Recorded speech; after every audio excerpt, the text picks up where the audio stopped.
আসলে ভাবি একটা আর হয়ে যায় আরেকটা।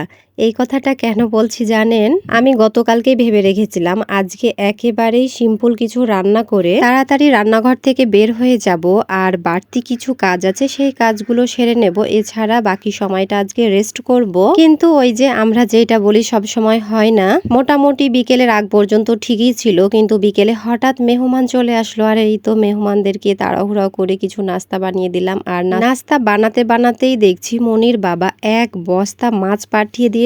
আমার তো এতগুলো মাছ দেখে মাথায় নষ্ট হয়ে গিয়েছে। এখন তো এমনিতেই সন্ধ্যা হয়ে গিয়েছে, মেহমানদেরকে নাস্তা দেব কখন, আর এতগুলো মাছ কেটে আবার রান্না করব কখন। তো যাই হোক, এই তো কিভাবে কি করলাম সবকিছুই আজকে আপনাদের সাথে শেয়ার করলাম। আশা করি অনেক ভালো লাগবে। আসসালামু আলাইকুম, কেমন আছেন সবাই? আজকে একেবারে হালকা পাতলা কিছু রান্না করব। এই জন্য কি রান্না করব ভাবতে ভাবতে হঠাৎ মনে পড়লো মনির বাবা অনেক সুন্দর বেগুন নিয়ে এসেছে, আর এই বেগুনগুলো দিয়ে ডিম রান্না করলে অনেক ভালো লাগবে। আর এই তো যেই বলা সেই কাজ, আমি প্রথমেই ডিম সেদ্ধ বসিয়ে দিয়েছি, আর এই দিকে এই তো বেগুনগুলো আমি খুব ভালোভাবে কেটে ধুয়ে নিচ্ছি। আর এই তো দেখতেই পাচ্ছেন আমি বেগুনগুলো কিভাবে কেটেছি। বেগুনগুলো যেহেতু সাইজে ছোট ছিল এই জন্য আমি গোটা গোটাই রান্না করবো। আর এই তো এইভাবে মধ্যখান দিয়ে কেটে দিয়েছি, আর বোটার দিকও কেটে ছোট করে দিয়েছি যেন দেখতে ভালো লাগে এই জন্য। আর এই তো খুব ভালোভাবে বেগুনগুলো আমার ধোয়া হয়ে গিয়েছে। এরপর ডিমগুলোর খুব ভালোভাবে খোসা ছাড়িয়ে লবণ হলুদ দিয়ে খুব ভালোভাবে হাত দিয়ে মাখিয়ে নিচ্ছি। এখন চুলায় একটা তাওয়া বসিয়ে দিলাম, আর এই তো তেল গরম হলে একটা একটা করে সব ডিমগুলো দিয়ে দিচ্ছি। আসলে একবারে ডিমগুলো ধরেনি, আমি দুইবারে ডিমগুলো খুব ভালোভাবে ভেজে নিয়েছি।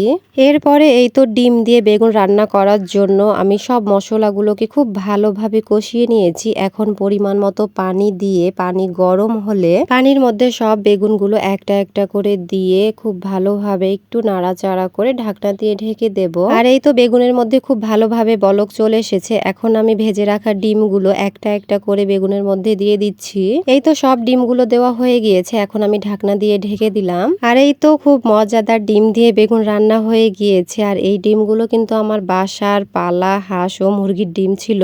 ডিম ও বেগুনের তরকারিটা আমাদের অনেক বেশি পছন্দের, এই জন্য আমি যখনই বেগুন নিয়ে আসে সেই দিন বা তার পরের দিনই ডিম দিয়ে বেগুন রান্না করার চেষ্টা করি, কারণ বেগুন ফ্রিজে রেখে বেশ কিছুদিন হয়ে গেলে সেই টেস্টটা আর পাওয়া যায় না। এই জন্য আমি টাটকা টাটকা বেগুন নিয়ে আসলেই এই রান্নাটা করার চেষ্টা করি। এইটা আমাদের সবার অনেক বেশি পছন্দের এই জন্য। আর এই তো দুপুর হয়ে গিয়েছে, এই জন্য আমি প্লেটে উঠে নিচ্ছি। আসলে একেবারে সিম্পল রান্না করেছি আজকে, একের মধ্যে দুই। ডিম দিয়ে বেগুন শুধু রান্না করেছি, তেমন কিছু রান্না করিনি। তবে আলহামদুলিল্লাহ ভাত খেতে অনেক মজা লেগেছিল এই ডিম দিয়ে বেগুন খেতে। আর এই তো দেখেই বুঝতে পারছেন, আমি একটু হাত দিয়ে আপনাদেরকে চেপে দেখাচ্ছি বেগুনের মধ্যে কত সুন্দর ভাবে ঝোলগুলো ঢুকে গিয়েছে। সত্যি খেতে অনেক মজা হয়েছিল, আর মনির বাবা তো অনেক মজা করে খেয়েছে। আর এই তো চিংড়ি ছিল, চিংড়ি দিয়ে দিলাম। এরপরে দুপুরে সবাই খাওয়া দাওয়া সেরে একটু রেস্ট নিয়ে নিলাম।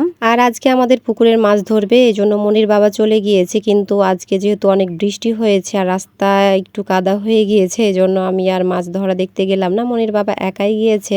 এরপরে এই তো বিকেলে হঠাৎ মেহমান চলে এসেছে, তো আমি কি নাস্তা দেব ভাবছিলাম, এই জন্য সেমাই বানিয়ে নিলাম। এরপরে বেগুনি ভাজছিলাম, আর বেগুনি ভাজতে ভাজতে এই তো মামা চলে আসলো একেবারে এক বস্তা মাছ নিয়ে। আমার তো মাথায় ঘুরতেছে, আসলে মেহমানদেরকে নাস্তা দেওয়া হয়নি, এর উপরে এতগুলো মাছ আমি কখন কাটা বাছা করবো। তো যাই হোক, এই তো বাসায় যা ছিল এরপরে সেমাই ও বেগুনি বানিয়ে দিয়েছি। এরপরে নাস্তা দিয়ে চায়ের পানি বসিয়ে দিয়েছি। আর এই তো মনি ও মাহিরের জন্য তাদের পছন্দের চকলেট নিয়ে এসেছে, তারা দেখে তো ভীষণ খুশি হয়েছে। আসলে মাহিরের চাইতে মনি বেশি এই ধরনের চকলেট অনেক বেশি পছন্দ করে। এরপরে এই তো বস্তা থেকে সব মাছগুলো বের করলাম। এইখানে দুইটা পাঙ্গাস ছিল, আর এই তো জাপানি রুই ও দুইটা রুই মাছ ছিল, সাথে একটা বড় তেলাপিয়ার মাছ ছিল। আসলে এইগুলো আমাদের পুকুরের মাছ ছিল সবগুলোই আর কি। আলহামদুলিল্লাহ পুকুরে অনেক বড় বড় মাছ হয়েছে। আর এই তো এক ট্রাক মাছ বিক্রি করতে চলে গিয়েছে মনির বাবা আজকে। আর এই তো আমি সব মাছগুলো বাছা কাটা করে নিয়েছি। আসলে সব মাছগুলো কাটিনি, বড় বড় করেও রেখে দিয়েছি, কোনো রকম ফ্রিজে ঢুকিয়ে দেবো, আর খাবো তখন কেটে নেব ছোট ছোট করে। বাটিতে যে মাছগুলো আছে সেইগুলো এখন রান্না করবো, আর বাকিগুলো ফ্রিজে রেখে দেবো। আর এই তো দেখতেই পাচ্ছেন পাচ্ছেন কতগুলো নাড়ি ভুড়ি হয়েছে মাছের। আর এই তো এই দেশি মাগুরের মাছটা কিন্তু বস্তাতেই থেকে গিয়েছিল, আমি বুঝতেই পারিনি। পরে বস্তা পরিষ্কার করার সময় দেখছি এই তো একটা মাছ। এখন আমি পাতি হাঁসগুলোকে বের করে দিলাম। আসলে মাছের নাড়ি ভুড়িগুলো হাঁসগুলো অনেক বেশি পছন্দ করে, এই জন্য।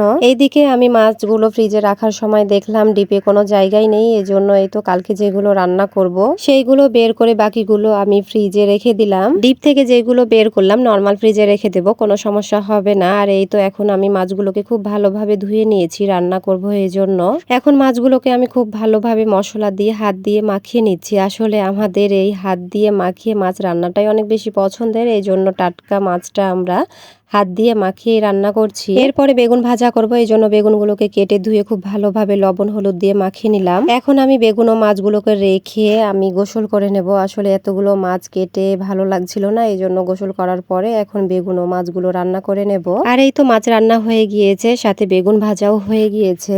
আজকে ভেবেছিলাম একেবারে সিম্পল রান্না করে কিছু কাজ সেরে রেস্ট করব সারাদিন, কিন্তু এই তো আজকে অনেক বেশি ক্লান্ত হয়ে গিয়েছি। তো যাই হোক, এই তো এইটাই ছিল আমার সারাদিনের ব্লগ ভিডিও আপনাদের সাথে শেয়ার করলাম। ভালো লাগলে অবশ্যই একটা লাইক কমেন্ট ও শেয়ার করে দিন। ধন্যবাদ সবাইকে, আল্লাহ হাফেজ।